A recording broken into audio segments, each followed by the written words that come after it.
ಬಿಜೆಪಿಯವರು ದಸರಾಗಿಂತ ಮುಂಚೆ ಚಾಮುಂಡಿ ಚಲೋಗೆ ರೂಪುರೇಷೆ ಮಾಡ್ತೀವಿ ಧರ್ಮಸ್ಥಳ ಆದ್ಮೇಲೆ ಅಂತ ಚಾಮುಂಡಿ ಬೆಟ್ಟಕ್ಕೆ ಬರ್ತಾರೆ. ಮಾಡ್ಲಿ ಪೇಪ ಬೇಡದವ್ರು. ಮಿರ್ಜಾ ಇಸ್ಮಾಯಿಲ್ ಗೊತ್ತಾ ನಿಮ್ಗೆ?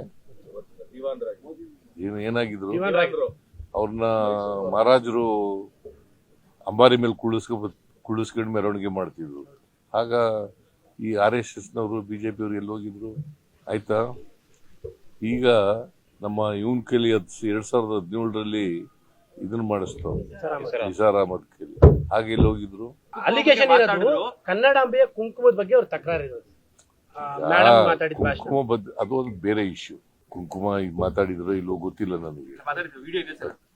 ಮಾತಾಡಿದ್ರು ಇಲ್ಲೋ ಗೊತ್ತಿಲ್ಲ. ಶೀಸ್ ಎ ರೈಟರ್ ಇನ್ ಕನ್ನಡ. ಕನ್ನಡದ ಬಗ್ಗೆ ಅಭಿಮಾನ ಇಲ್ಲದವ್ರು ಕನ್ನಡ ಬರೆಯಕ್ಕಾಗತ್ತಾ? ಆಸಕ್ತಿ ಇಲ್ಲದವ್ರು ಬರೆಯಕ್ಕಾಗತ್ತಾ? ಪ್ರೀತಿ ಇಲ್ಲದವ್ರು ಬರೆಯಕ್ಕಾಗತ್ತಾ? ಅವ್ರು ಬರೆದಿರ್ತಕ್ಕಂಥ ಪುಸ್ತಕಕ್ಕೆ ಬ್ರೂಕರ್ ಪ್ರಶಸ್ತಿ ಬಂದಿದೆ. ಚಕಾರ ಸರ್, ಅರ್ಶನ ಕುಂಕುಮ ಮತ್ತೆ ಹೂ ಬಿಡ್ಕೊಂಡು ಚಾಮುಂಡಿ ತಾಯಿಗೆ ಆತರ ಮಾಡಿದ್ರೆ ಚಕಾರ ಎಲ್ಲ ಅಂತ ಹೇಳ್ತಾ ಇದಾರೆ ಸರ್ ಅವರು. ಕುಂಕುಮ ಹಚ್ಕೊಂಡ್ ಬರ್ಲಿ.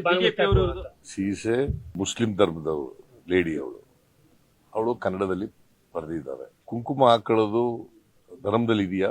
ಹಾಗಾದ್ರೆ ಇನ್ನೊಂದು ಧರ್ಮದವ್ರನ್ನ ನಾಡ ಹಬ್ಬ ಅಂತ ಮಾಡ್ತೀವಿ. ಮೈಸೂರು ದಸರಾ ನಾಡ ಹಬ್ಬ ಅಂತ ಇದೆ. ಇನ್ನೊಂದು ಧರ್ಮದವ್ರನ್ನ ಕರೆದ್ರೆ ನೀವು ಕುಂಕುಮ ಹಾಕಬರ್ರಿ ಅಂತಂದ್ರೆ, ಹಿಂದೂಗಳಾಗ್ಬಿಡಿ ನೀವು ಅಂತಂದ್ರೆ